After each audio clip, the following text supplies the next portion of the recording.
France Inter. Il est 5h13, voici les chroniques littorales avec des navigatrices ce matin. Bonjour José-Manuel Lamarque. Bonjour Mathilde Munoz. Elles se font appeler les voileuses au large. Elles sont deux, Claire Victoire de Florian, Charlotte Cormouls-Oulès. Elles vont prendre le départ de la Transat Jacques Vabre.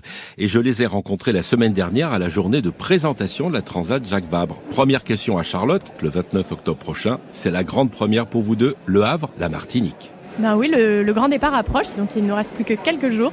On est très heureuse d'y participer, c'est notre première participation cette année. Il faut savoir que Claire Victoire, par exemple, vous êtes infirmière, Charlotte, elle est ingénieure aéronautique, mais vous, Claire Victoire, vous êtes championne du monde de parachutisme 2019. Comment vient-on du parachutisme à la voile ? Eh bien, on y vient en mettant fin à une première carrière sportive et en ayant beaucoup d'énergie à revendre à nouveau et en montant un nouveau projet dans un autre sport pour découvrir encore plus de choses. Alors toutes les deux, on vous appelle les voileuses au large.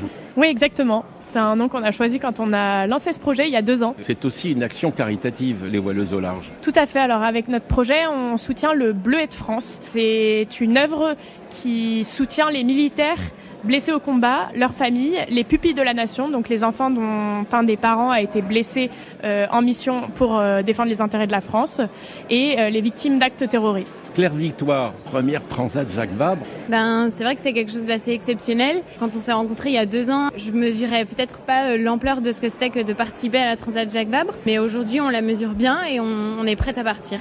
Charlotte, vous, pendant 2 ans, vous vous êtes entraînée pour cette Transat ? Alors tout à fait. Quand on a décidé de monter le projet, on s'est aperçu que la première année, ça allait être compliqué de louer un classe 40 parce qu'il faut un financement qui est vraiment conséquent. Donc la première année, on s'est entraîné sur un Figaro One. On a fait des petites régates en classement Osiris. Donc c'est un classement où les bateaux sont tous différents et on a un rating qui nous permet de compenser les écarts dus aux différents types de bateaux. Et ça nous a permis de nous entraîner un peu toutes les deux. Claire Victoire d'apprendre pas mal de choses. Ensuite, l'an dernier, on a trouvé notre sponsor Delanchi qui nous a permis de louer notre bateau. Et depuis février, on est à plein temps sur ce projet et on s'entraîne à plein temps. Il faut savoir que les voileux, les boulinards, les grands pros, comme on dit, ils vous ont conseillé de faire cette Transat, Claire Victoire. Oui, je suis allée effectivement au départ de la Transat Jacques Vabre de 2021, justement pour un peu étudier la faisabilité de ce projet. Moi qui n'y connaissais pas forcément grand-chose en matière de voile. Et c'est vrai que tous les skippers m'ont dit mais oui, c'est possible. Le plus dur, c'est absolument pas d'apprendre à naviguer, donc vas-y, lance-toi. Charlotte, vous allez prendre le départ avec un classe 40. Qu'est-ce que c'est un classe 40 ? Un classe 40, c'est un bateau de 40 pieds, donc c'est-à-dire 12 mètres 19, qui respecte un certain nombre de règles de classe qui ont été définies. En fait, pour avoir un classe 40, il faut que le bateau réponde à un ensemble de dimensions, que ce soit la surface des voiles, la hauteur du mât, etc. Donc nous, on concourt avec d'autres bateaux qui répondent tous à ces normes, mais qui sont quand même tous différents. Et partir à 2, Le Havre, la Martinique, ça va le faire ? Claire Victoire ? Oui, ça va le faire. On a monté ce projet avec Charlotte il y a 2 ans. Ça se passe vraiment très très bien.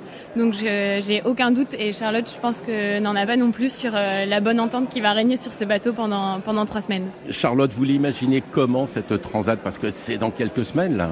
Alors on imagine un départ musclé en Manche. La traversée de la Manche, elle est jamais très facile. Fin octobre, il y a dépression sur dépression en général qui s'enchaînent. Ensuite le dégolfage comme on l'appelle, c'est-à-dire la traversée du golfe de Gascogne, musclé également avec beaucoup de mer. Et normalement, à partir du Portugal, on attrape les alizés et là c'est des allures portantes plus agréables et on aura plus chaud. Donc la fin va être plus agréable normalement. Merci Claire Victoire et merci Charlotte. Un site internet voileuse au pluriel au large.com. À demain Mathilde Munoz et bon vent les filles. Merci beaucoup. À demain José-Manuel Lamarque.